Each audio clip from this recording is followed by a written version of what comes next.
luego de dedicarse a los detalles como la enumeración de los utensilios del templo y las genealogías, Nehemías en su libro relata el momento de la celebración por la dedicación del muro de la ciudad. A pesar de todos los obstáculos que tuvieron que enfrentar, el muro de Jerusalén había sido completamente reconstruido y había llegado la hora de adorar a Dios con gozo y gratitud. Por eso, la pregunta de esta semana es, ¿qué podemos aprender del pueblo de Israel en cuanto a la verdadera adoración?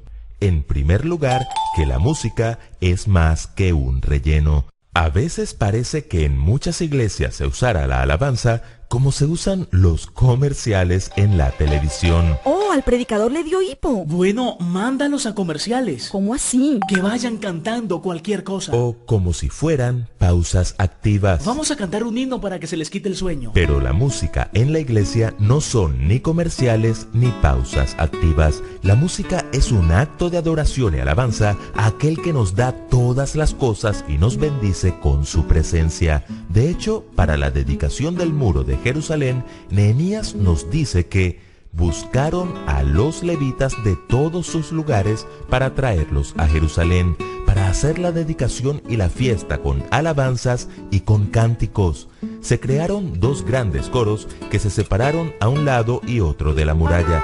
Esdras dirigía el primer coro, Nehemías iba tras el segundo, y bajando de la muralla, en el lado opuesto al punto de partida, ambos coros se reunieron para entrar juntos en el templo.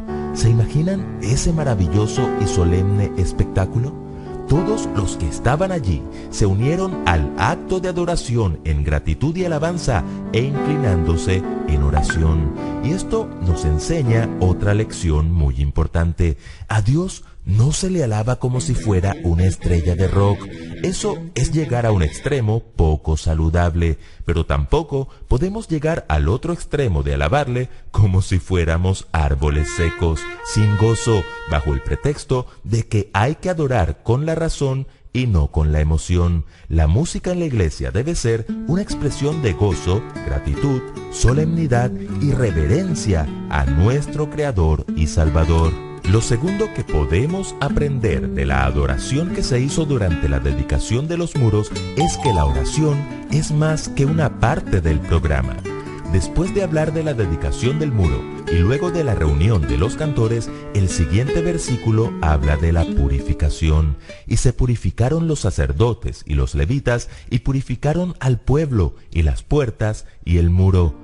En los días de Nehemías, esa purificación se lograba a través de algunos rituales, pero hoy día solo podemos presentarnos puros delante de Dios a través de la oración. ¿Puros de qué? De nuestros pecados. ¿Y cómo nos purifica Dios? Bueno, antes de que Jesús viniera por primera vez, el perdón de los pecados se obtenía por fe, mediante el sacrificio de un animal que representaba al Mesías que habría de venir.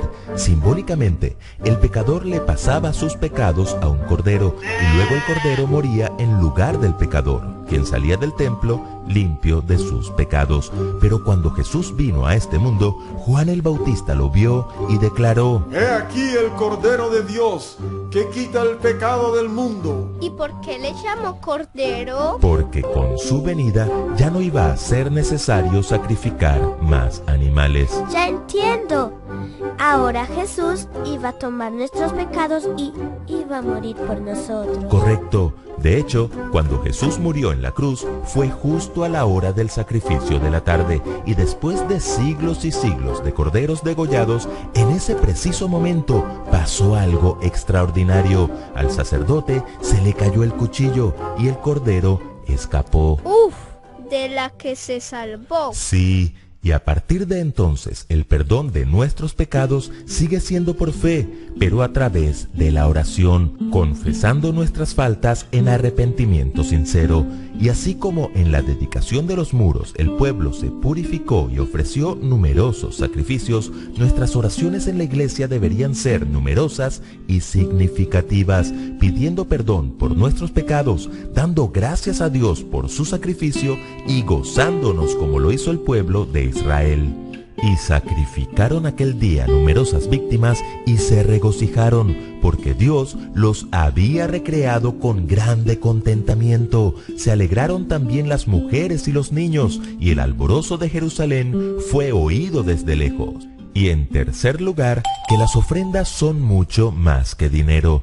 No podemos negar que cuando vamos a la iglesia todos queremos escuchar un buen sermón y participar de un buen programa, pero debemos cuidarnos de no ir a la iglesia como quien va a un estadio de fútbol o a un concierto, esperando recibir un buen espectáculo. La palabra dice que más bienaventurado es dar que recibir, y el verdadero adorador va a eso, a darle a Dios su alabanza, a darle a Dios sus oraciones, a darle a Dios su corazón y a darle a Dios sus diezmos y ofrendas para que la obra avance y la iglesia se sostenga física y organizacionalmente. Así lo hizo el pueblo de Dios en los días de Nehemías. ¿Saben por qué? Porque los diezmos y ofrendas son mucho más que dinero. En aquel tiempo nombramos a los encargados de las bodegas en donde se guardaban las provisiones para el templo de Dios, es decir, las ofrendas, los primeros frutos y los diezmos eran las porciones que llegaban de los campos de cada ciudad y que según la ley les correspondían a los sacerdotes y levitas. Sin diezmos ni ofrendas no existe una iglesia mundial organizada, y aunque hoy el sacerdocio le pertenece a nuestro único intercesor, Cristo Jesús, aún hay levitas modernos que merecen nuestro apoyo y reconocimiento. Si el pueblo de Dios dedicó unos muros en adoración a Dios, ¿cómo no dedicar nuestra iglesia y más aún nuestras vidas en adoración a aquel que nos sostiene con su mano poderosa? La alabanza, la oración y las ofrendas de gratitud deben ser parte de nuestra experiencia de adoración a Dios cada día y parte de nuestra experiencia de adoración colectiva en la iglesia. Y Cristo debe estar en el centro de esa experiencia de adoración. La tía Elena así lo confirma. La cruz de Cristo será la ciencia y el canto de los redimidos durante toda la eternidad. En el Cristo glorificado contemplarán a Cristo crucificado. Si aprendemos a adorarle hoy en espíritu y en verdad, le adoraremos por toda la eternidad.